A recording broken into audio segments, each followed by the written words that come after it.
Ang kwentong ito ay hango sa totoong buhay. Karanasan ito ni Leonor.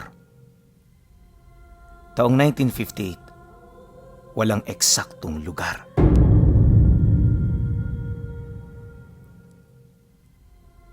Noong mga panahong ito, nagbibinata pa lamang si Leonor.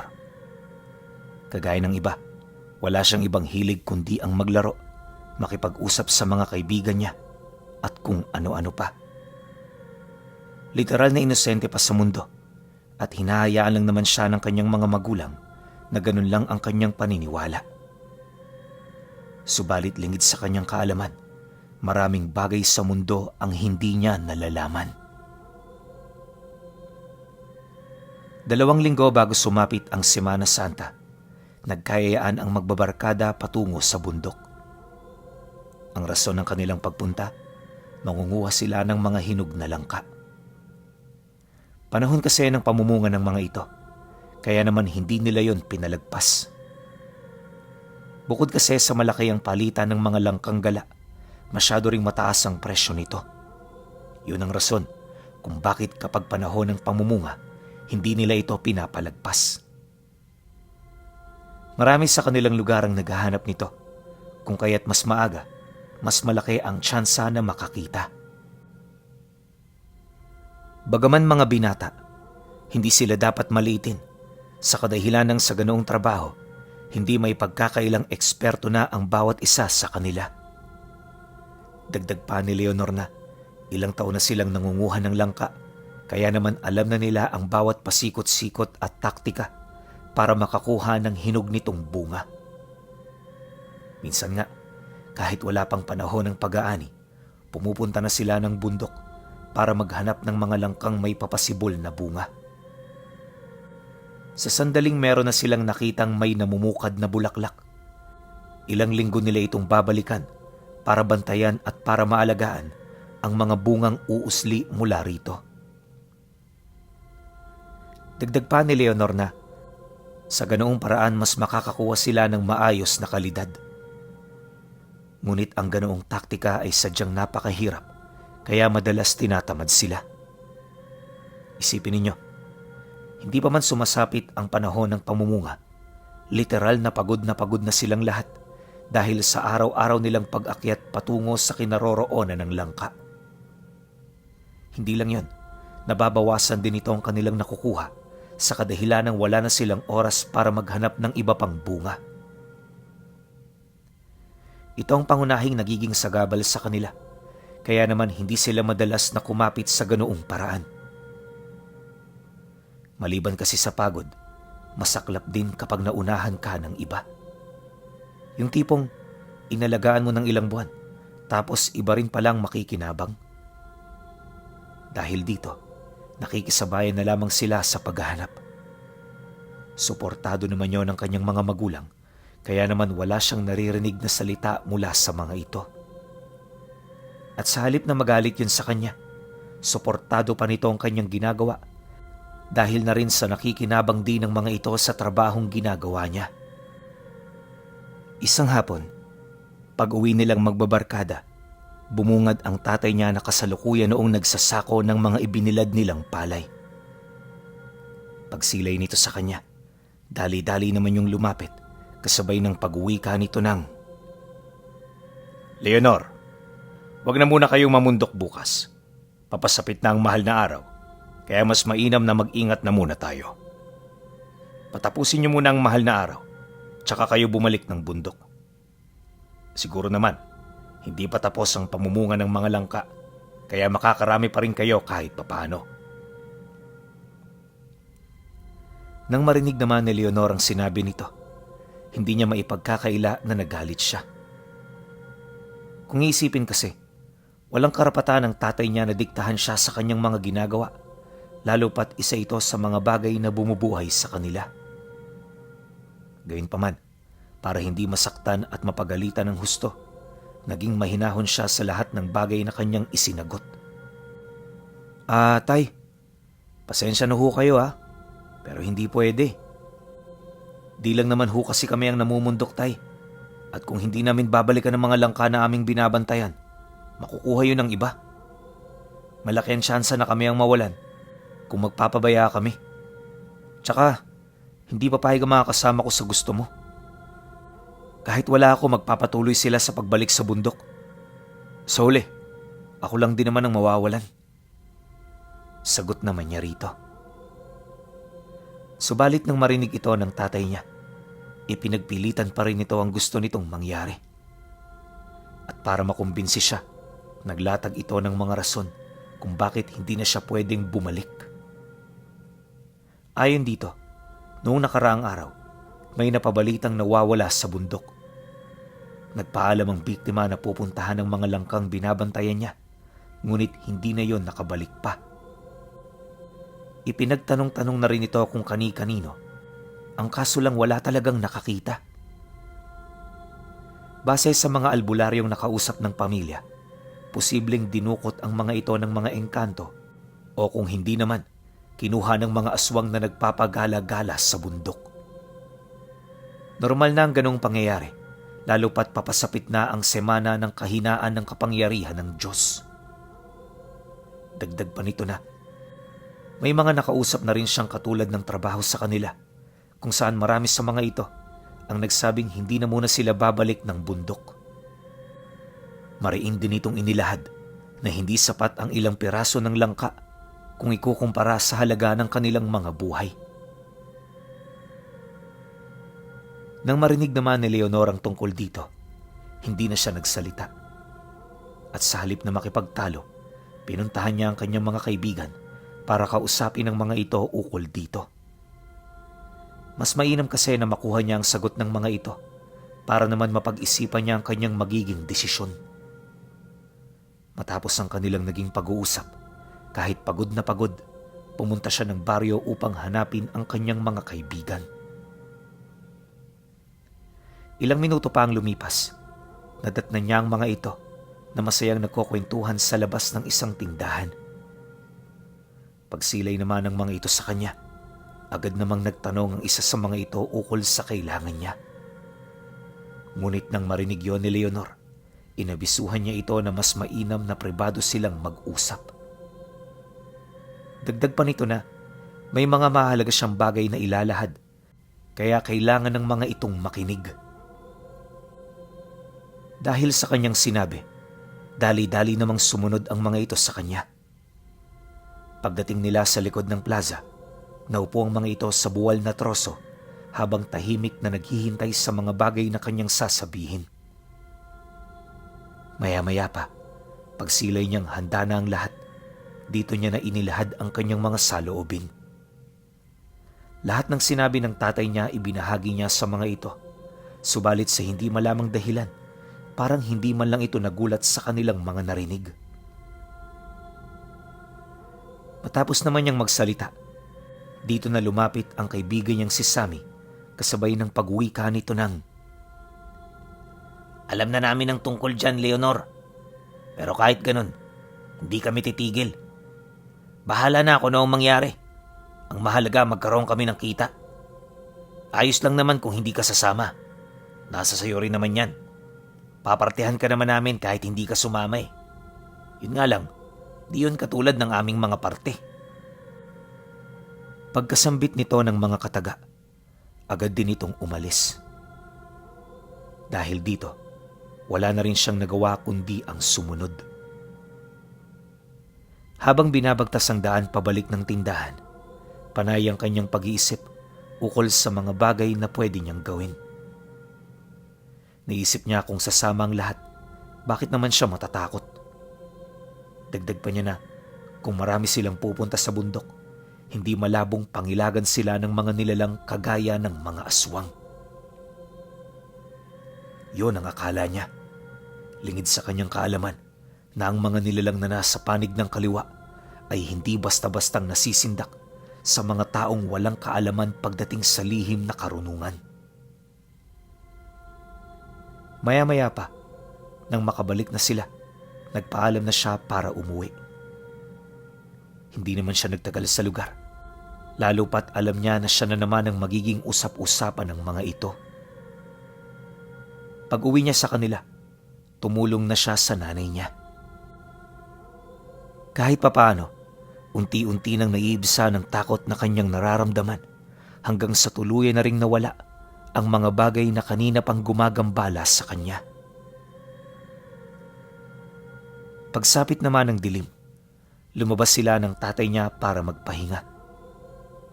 Yung bundok na pinupuntahan nila Pinuno, nasa harap lang din ng tahanan nila. Kaya kapag gabi, nakasanayan na nilang tumambay sa labas para masilayan ang napakagandang tanawin. Ayon kay Leonor, na ang mga bundok na nakikita niya kapag gabi ay parang mga gamot na pumapawi sa kanyang pagod. Ito ang rason kung bakit bago siya matulog, sinisigurado niya munang nakatambay siya sa labas para makapagpahangin at para makapag-isip. Dagdag pa niya na ang magandang tanawin sa gabi ay nagtataboy ng mga masasamang panaginip. Lalo na, punong-puno ng alitaptap ang lugar na yon. Sa kasagsagan ng kanilang pag-uusap, muli siyang tinanong ng tatay niya ukol sa kanyang mga gagawin kinabukasan. Hindi pa kasi nito naririnig ang kanyang mga sagot, kaya naman hindi nito maipagkakaila na nag-aalala ito para sa kanya. Nang marinig naman yon ni Leonor, napabuntong hininga lang naman siya habang sumasagot dito ng, "Hindi ko pa alam, tay. Depende ho yan sa usapan namin ng mga kagrupo ko. Bukas ho, bago kami umalis, dadaan sila rito. Kakausapin nila kayo at sila na ho ang bahalang sumagot ng mga katanungan ninyo." "Anak, huwag mong idepende sa kanila ang desisyon mo. Tandaan mo, sa panahon ng panganib, wala kang ibang maaasahan kundi ang iyong sarili. Anak, pamilya mo kami, kaya wala kaming ibang hangad kundi ang makakabuti para sa iyo at para sa mga kapatid mo. Makinig ka sa akin. Huwag kang sumama bukas. Ito ang tatandaan mo. Ang kutob ng ama sa mga anak niya ay palaging tama." Dahil sa sinabi nito, wala siyang nagawa kundi ang manahimik. Sa pagpapatuloy ng kanilang pagmamasid, niyaya na siya nitong pumasok habang kinakausap. Paulit-ulit siyang kinumbinsi ng kanyang ama, ngunit sa kabila nito parang hindi pa rin yun nagkakaroon ng epekto sa kanya. Kinabukasan, taliwas sa inaasahan ng tatay niya, sumama pa rin siya sa kanyang mga kaibigan sa kabila ng mga babala nito. Nakakapanlumo man ang kanyang desisyon para sa kanyang ama, pinili nitong maging matatag upang hindi niya makita na ito ay nanghihina. Ayaw na ayaw yung iparamdam sa kanila ng tatay niya, kaya mas gugustuhin na lamang nitong hayaan sila kaysa magmakaawa pa. Ilang minuto pa ang lumipas, umalis na ang grupo. Maganda ang panahon noon, kaya hindi nila alintana ang panganib na naghihintay. Halos 30 minuto lang din ang layo ng bundok sa bahay nila, kaya naman narating nila ito ng maaga. Mula roon, isa-isa na nilang hinanap ang mga puno ng langka na nakakubli sa mga matataas na talahib. At para naman maging mabilis ang kanilang pag-usad, naghiwa-hiwalay na sila hanggang sa mahanap na nila ang kanilang mga pakay. Sumatotal, 7 puno ng langka na merong mga bunga ang kanilang nakita. Pagbalik naman nila sa pahingahan, kumain na muna sila ng almusal bago sila bumalik para markahan ang mga ito. "Mukhang maraming langka rito ah. Hindi na muna tayo uuwi.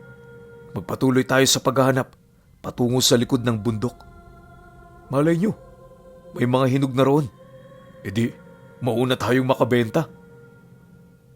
Wika ng isa sa mga kasama nila. Nang marinig naman yon ni Leonor, hindi na rin siya nagtaka. Gawa ng sa kanilang lahat, ito ang pinakaganid. Palagi rin itong galit kapag hindi nasusunod, kaya kahit nakakairita minsan, wala silang magagawa kundi ito ay pagbigyan. Maya-maya pa, matapos magkasundo ng grupo, kagaya ng inaasahan, sinunod na naman nila ang gusto nito. Dahil dito, naglakas loob itong si Leonor na magsalita para sa kanila. Alam niya kasi na marami ang ayaw sumunod sa taong yon, ngunit napipilitan lang ito dahil sa takot at pagrerespeto. Teka nga lang, bakit ba kami palaging sumusunod sa'yo? Anong akala mo? Lahat na lang ng sasabihin mo sasang-ayunan namin? Aba, hindi pwede yun. Hindi sa lahat ng oras. Tama ang desisyon mo para sa ating lahat. Hindi ka man lang ba natakot sa mga nangyari nitong mga nagdaang araw? Paano kung isa na naman sa atin ngayon ang madisgrasya? Sasagutin mo ba? Galit na wika niya. At bakit, Leonor? Ano bang nagawa mo sa grupo maliban sa pagsunod sa mga desisyon ko? Minsan ba natanong mo na ang sarili mo kung ano mga nagawa mo? Paalala lang sunod-sunuran ka lang dito. At kung hindi dahil sa mga desisyon ko, hindi ka magkakapera. Kaya kung ako sa'yo, manahimik ka na lang at sumunod sa mga kasama mo. Pagkatapos nitong magsalita, hindi na rin siya nakaimik. Alam niya kasi na lahat ng sinabi nito, pawang totoo. Aminado rin siya na wala siyang kapasidad na pamunuan ng kanilang grupo, dahilan para manliit ang kanyang paningin sa kanyang sarili. Hindi naglaon. Matapos ang kanilang naging sagutan, dito na rin sila umusad na para bang walang nangyari. Kalahating oras pa ang dumaan, narating nila ang likurang parte ng bundok. Halos 1 milya rin ang kanilang nilakbay, kaya naman umaasa sila na maraming puno ng langkas sa lugar. Ngunit imbis na puno ang kanilang madatnan, bumungad sa kanila ang isang pamilyang nakasuot ng itim na kasuotan. Nakatayo ang mga ito sa harapan nila habang pasan-pasan ang 2 baboy ramon na nakatali sa kawayan. Maya-maya pa, matapang na lumapit sa kanila ang lalaking namumuno sa pamilya kasabay ng pagtatanong nito ng, "Saan kayo pupunta? Bawal dito ang mga dayo. Bumalik na kayo." Bakit, Manong? Sino nagsabi sa'yo na bawal kami rito? Ang pagkakaalam ko, pwedeng lahat dito dumaan Lalo na wala namang nagmamay-ari sa lugar na to. Tumabi na kayo. Marami pa kaming pupuntahan. Sagot naman ng nagmamagaling sa kanilang grupo. Ngunit nang marinig ng lalaki ang sinabi nito, bigla na lamang itong kumuha ng tabak, sabay unday sa dibdib nito. At sa sobrang talas ng armas na yon, kitang-kita nila ang agarang pagtagos nito sa likod ng kasama nila. Bigla ring bumulwak ang dugo nito sa katawan, kasabay ng mabilis nitong panghihina. Kahit may lakas pa noon ang kanilang kasama, di na rin ito umubra dahil pagtagos ng tabak, winakwak ito ng lalaki hanggang sa magkaroon na ito ng malaking butas sa dibdib. Bago pa man mahugot ang sandata, wala nang buhay ang kasama nila. At sa halip na ito ay tulungan, inuna nilang iligtas ang kanilang mga sarili. Kagaya ng sinabi ng tatay niya, na sa oras ng panganib, wala nang pagkakaibigang namamagitan sa kanila. Bawat kasama niya, isa-isa lamang ang hangarin sa mga oras na yon, at yun ay walang iba kundi ang maligtas ang kanilang mga buhay. Dahil sa ganoong sitwasyon, kahit sinubukan niyang habulin ng kanyang mga kasama, bigo siyang maabutan ng mga ito. Bagay na naging daan upang tahakin niya ang dinaanan nila bago makarating sa lugar na yon. At sa loob lamang ng halos 10 minuto, narating niya ang lugar na pinagkainan nila. Nang mapansin naman niya ito, hindi niya maiwasang magulat. Gawa ng, kung hindi siya nagkakamali, 1 milya mahigit ang layo ng lugar na pinuntahan nila. Imposible na marating niya ito ng ganoong kadali, kaya maging siya man, aminadong hindi naniniwala sa mga bagay na kanyang nasaksihan. Kagulat-gulat man para sa kanyang nangyari, patuloy pa rin siyang umusad hanggang sa marating na niya ang bahay nila. Akala noon ni Leonor ligtas na siya, ngunit ang hindi niya alam, ibang baryo pala ang napuntahan niya. Una niya itong napansin noong may mga nakasalubong siyang magsasaka na nakasuot ng kakaibang kasuotan. Pagdating din niya noon sa bahay nila, napansin niya na kakaiba na ang itsura nito. Kaya naman kahit nasa labas ang tatay niya, hindi siya nangahas na pumasok. Sa halip, dahan-dahan siyang umatras hanggang sa nakabalik na siya sa paanan ng bundok. Di naglaon nang makahanap na siya ng pagtataguan para siya doong dagang nagsumiksik kasabay ng paulit-ulit na pagtanong sa kanyang sarili. Malabong yun ang bahay namin. Kailanman, hindi si Itay ang tipo ng taong magsasabit ng karne sa labas. Maraming kakaiba sa lugar na yon. Marahil ay nililin lang ako ng demonyong pumatay sa kasama ko. Bulong niya sa sarili habang nagmamasid. Ilang oras pa ang lumipas. Sumapit na nga ang gabi. Nagugutuman at pinagpipistahan ng mga insekto sa kanyang pinagtataguan, hindi siya naglakas loob na lumabas. Kung siya ang papipiliin, mas gugustuhin niyang mamatay sa kagat ng mga insekto kaysa mamatay sa kamay ng mga aswang. Iyon ang pinakamahalaga sa lahat, kaya wala sa kanyang isip na sumuko na lang ng basta-basta. Kung susuko man siya, sisiguraduhin niyang mamamatay siya na nakikipaglaban. Pagpatak naman noon ng hating gabi, habang siya ay nagpapahinga, may mga narinig siyang malalakas na sigaw mula sa baryo. Dala ng kuryosidad, dahan-dahan siyang gumapang papalabas ng lungga niya para magmasid. Nasa mataas kasi siya noong parte ng lugar, kaya naman mula roon, kitang-kita niya ang baryo. Pagsilay naman niya rito, laking gulat na lamang niya nang may makita siyang grupo ng mga tao na merong daladalang mga sulo. Pinagtutulungan itong pasanin ng 6 kataong tinali ng mga ito sa kawayan habang mabilis na umuusad patungo sa sentro. Matapos naman niya itong masilayan, medyo nagulat siya kasi yun ang unang beses na makakita siya ng mga taga-baryo na masayang nakakakita ng mga kauri nilang naghihirap. Alam niya na malayo ito sa mga nakaugalian nila, kaya yung lugar na napuntahan niya, alam niyang hindi ang lugar na kanyang nakagisnan. Maaaring hindi man ito kapanipaniwala para sa iba, pero base sa kanyang mga nasaksihan, tanging ito lamang ang nag-iisang kasagutan sa lahat ng kanyang mga katanungan. Ilang minuto pa ang lumipas, gumawa ng malaking siga ang mga taga-baryo. Paglatag naman nila rito ng malalaking kawa para itong baliw na nagsisisigaw habang paulit-ulit namang nagmamakaawa ang kanilang mga biktima. Kalaunan, pagkulo ng kawang punong-puno ng tubig, isa-isa nila itong inilublob hanggang sa bawian ito ng buhay. Matapos nun, muli nila itong iniahon, sabay patong nito sa isang malaking tadtaran. Dito na nila dahan-dahang diniskarne ang mga taong pinakuluan nila nang sa gayoy maparte ito ng tama at patas para sa lahat ng kauri nilang dumalo.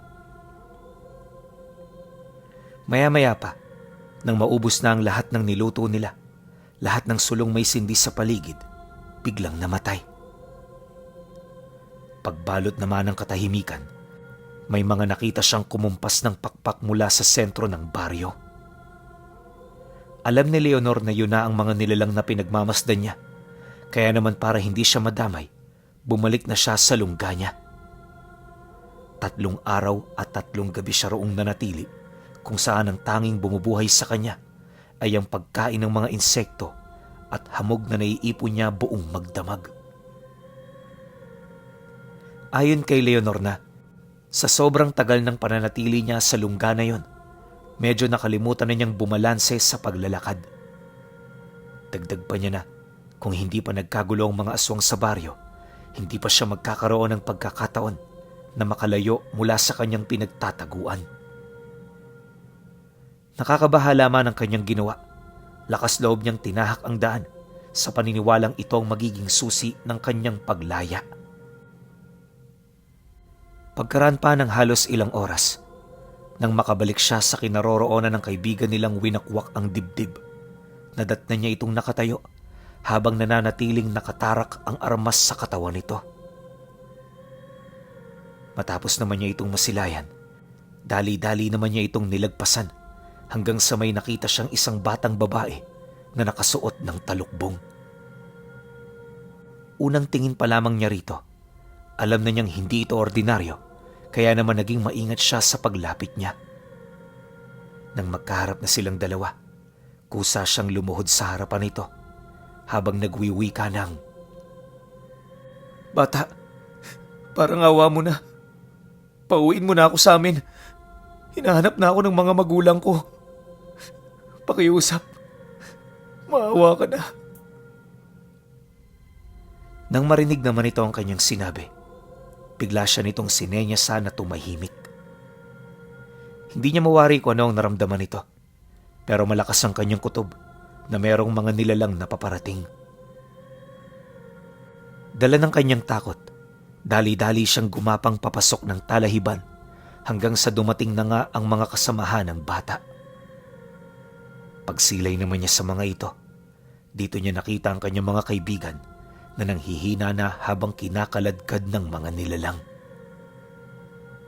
Gustuhin mang lumakad ng mga ito, hindi nila yun magawa-gawa dahil ang mga binti nila ay merong mga nakapulupot na baging na halos ilang sentimetro ang haba.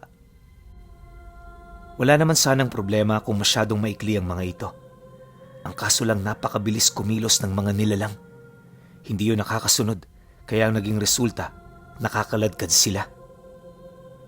At sa oras na sapilitan na silang kinakaladkad ng mga nilalang, iba't ibang galos sa katawan ang kanilang natatamo.